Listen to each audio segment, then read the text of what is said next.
Okay. Today I'm going to show you a tubular frame and an I-beam frame. So what I want to do is I'm just going to show you how I decided what sizes these are. And if I go to my example planning document, okay, I have, for me, my frame is 4 inches thick. And now this is just the base part where I put my feet. So my feet would be here somewhere. And I have it 40 inches long and 4 inches wide. The height it is off the ground doesn't matter for now until you add the places where you can put your wheels in, your fork and your rear, I guess, triangle, or however you're going to attach the back wheel. So let's talk about the I-beam frame.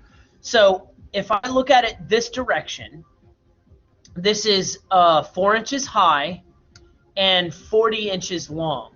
Now, how I decided what my width was, my foot is a size 10 shoe. And I want my shoe to fit on here comfortably sideways. So if my shoe was sort of like this direction, I am going to make this between 10 and 12 inches wide.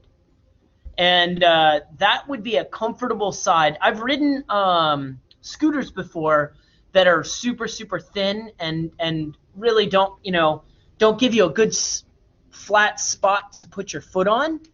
And that's okay when you're riding on the road, but if you're bumpy and you're going off-road and you're going over rocks and stuff like that, I personally want my whole entire foot to fit onto this, okay? So I'm going to make it 12 inches wide for me. So in order to do that, I need to decide a couple things. What is the thickness of my I-beam? And is there a lot of force here if I put my foot out here and I'm getting, like from here to here, this is for me for 5 inches, that might snap right here. If I put my foot out here and I'm leaning really hard, it might snap out here. So I have a bunch of choices. My I-beam, I could make wider. I can make the center wider. So let me just delete this for a second. I could make this like 3 inches and make that fatter and then center it. Or I could even add a little brace out here to make it, to add to my I-beam shape. So to add a tiny little brace here to make it stronger. I can use fillets to make it stronger. I can use chamfers to make it stronger. If I feel like this is if it's going to be too much weight, I can always shrink it down to like 10 inches. Okay? So what you decide on how you design yours will kind of matter on the amount of force. And if you're interested, I can show you how to do the stress analysis to show how much stress would be on this point. But for me, for now, I'm just going to leave it this way. I'm going to make this a little bit wider. I'm going to make this 2 inches. And then I've got this really, really thick, heavy piece in the middle. And I can do this too. This is pretty cool. So I want this to be, I'm going to do a little equation. So I'm going to say 12, which is what this is. Or instead of saying 12, I can do this. I can click on this. And I can say minus this. And then I can say divided by 2. And watch this. This is pretty awesome.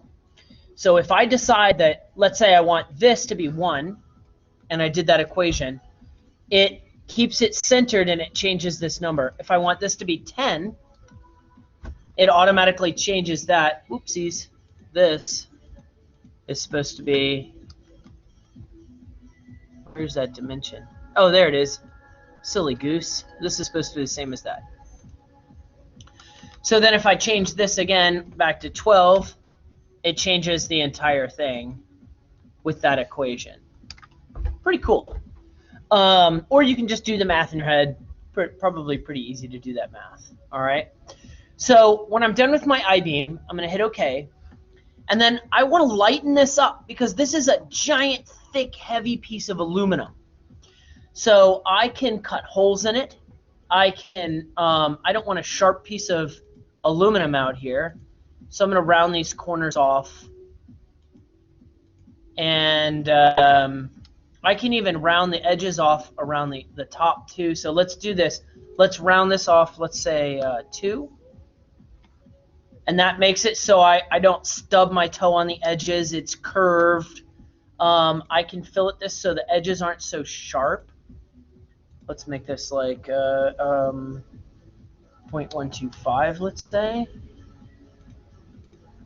And I'll curve these, all these. And then that, that makes it a nice smooth piece of aluminum. Now, it's really heavy, so I can come back and add in cuts and stuff like that. I could cut out circles or whatever, do a circular or a rectangular pattern.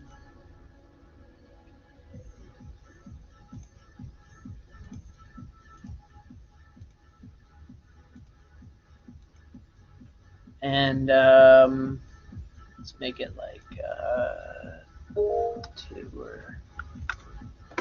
4 and then 8. I'll answer your questions in just a minute.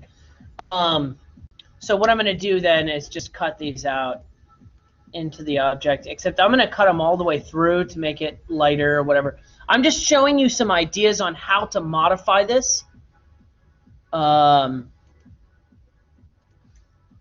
And make it so it's lighter. So I'm taking like my aluminum piece and cutting out of it. Now, what you do with it to make it lighter and to make it smoother and to make it so it doesn't cut you or anything like that is up to you. But what you have to start with is you have to start with some sort of shape that's like an I-beam. Okay? So when you're doing this little activity, all you have to do is just start with that I-beam shape. What you do with it after that is up to you.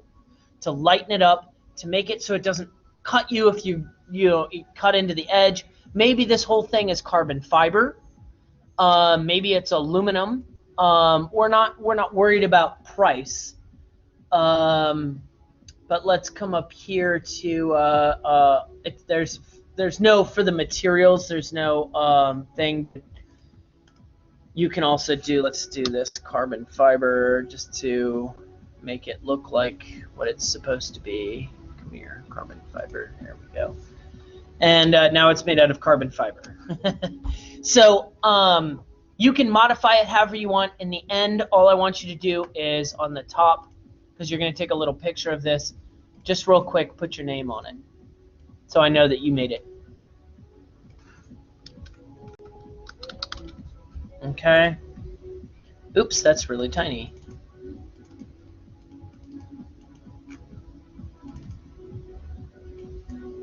Let's make it bigger.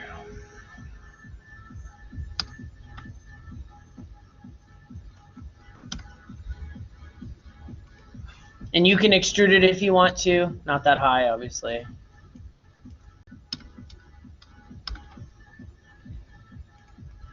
So you have a little shape on it that has your name or whatever. You can cut it in. Just has, so your name is there somewhere.